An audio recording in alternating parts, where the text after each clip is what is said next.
Start with 3 because we here at King 5, we are officially calling this race for Congressional District 3.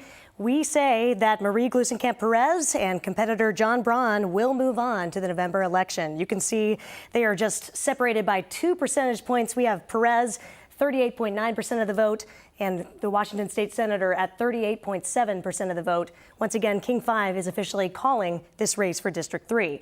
Now, let me take you to District 9. The results have just come in. This is a race we've been watching closely. Now, Adam Smith is the incumbent, the Democrat who's held this position for nearly 30 years. Now, that's not surprising that he's in the lead here, 51% of the vote. But this district leans heavily Democratic. What's really interesting in this case is that his second challenger here, at least in the early stage of the results, is Doug Basler, a Republican, a small business owner. And we did not expect this because we were mostly watching the candidates Shama Sawant and Melissa Chowdhury. We expected them to be the leaders in this race. But again, leaning toward a Republican, at least early on in this race as we get the results coming in here. So I thought that was interesting. I also wanted to point out for District 10, some results have come in there as well. Let's take a look. This is what we expected. Marilyn Strickland, incumbent for years, 49.3% of the vote, a heavy lead there. But again, same situation. We have Chris Chung, the only Republican in this race, coming out in second place and by a wide margin. So we have 49.3% of the vote, and he's following at 33.4% of the vote. And there is a large gap between him and Adam Arafat, only 8.9% here. Alex Scheel at 7.1%. These were the two candidates we had a close eye on. And we have Chris Chung, again, the only Republican in a heavily Democratic district, coming out as the second contender here. So, of course, we're going to have to wait and see what happens as we get more results coming in. I just wanted to give you a glimpse at these two. And, of course, we also wanted to mention, as I told you before, that King 5 has called the race officially for District 3.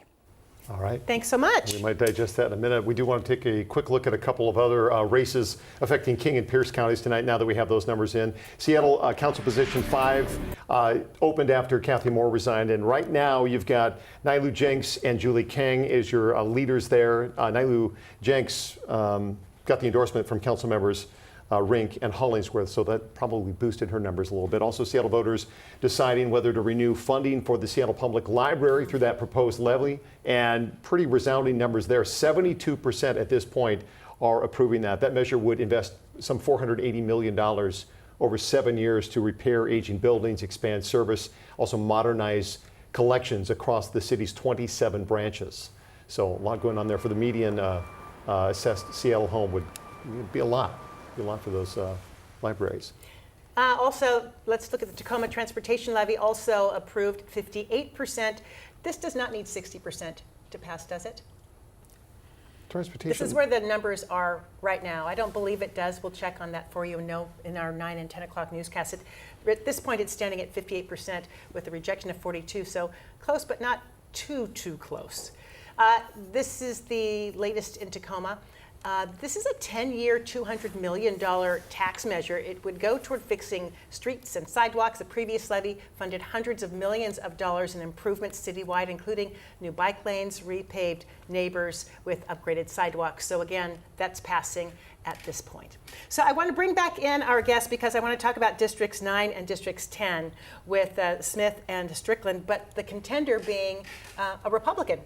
Not a surprise to either of you? Well, if you have enough people running in one party, this is a point that Ruben made earlier, they can split the vote up and allow the one person in the other party to get through. Right. So is that what happened? Well, in Eastern Washington, we're seeing it happen. It's going to be the Democrat versus the Republican, right. Amanda McKinney. We may be seeing it in the 9th, but on the other hand, Sawant has this eerie ability to add a lot of votes after election night. Isn't that the truth? Her voters tend to vote late. I remember that primary. She looked like she was. She swung by like 10%, didn't she? She did. I told my wife Amy. I said she's toast. This is like a primary. Yeah, she's toast. She's not. No one ever comes back from that much of a deficit. And she did. And she came back in the general to win. So let's wait till all the votes are counted before we determine. She was down at 12%.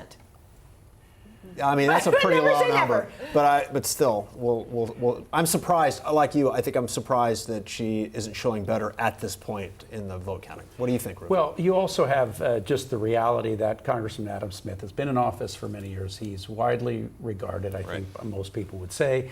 He pays attention to his district. And so the noise, the attention, of course, has been centered around Sawant. At the same time, it's a very diverse district. It's very transient. People come and go. They move into it. And I think that Adam Smith has a really strong base. So I'm not surprised that he's in a relatively strong position. And again, he's also a national player. The attention always goes to sometimes the most extreme members of any campaign. And sometimes we get a little bit distorted by that. How much does it matter for an incumbent to be present in the district, to be accessible for interviews with the press, to be accessible to their districts for town halls? Remember Tom Foley? That did not end well. It did not. Look, To our shock and amazement. I mean, you can become so successful in Washington, D.C. that your constituents back home think you're too big for your britches and you're not paying enough attention to them. I think this is why our delegation exhaust themselves flying back and forth almost every weekend. And I really don't think they should have to do that, but they feel they should have to do that in order to feel connected to their district, and so voters feel they're present.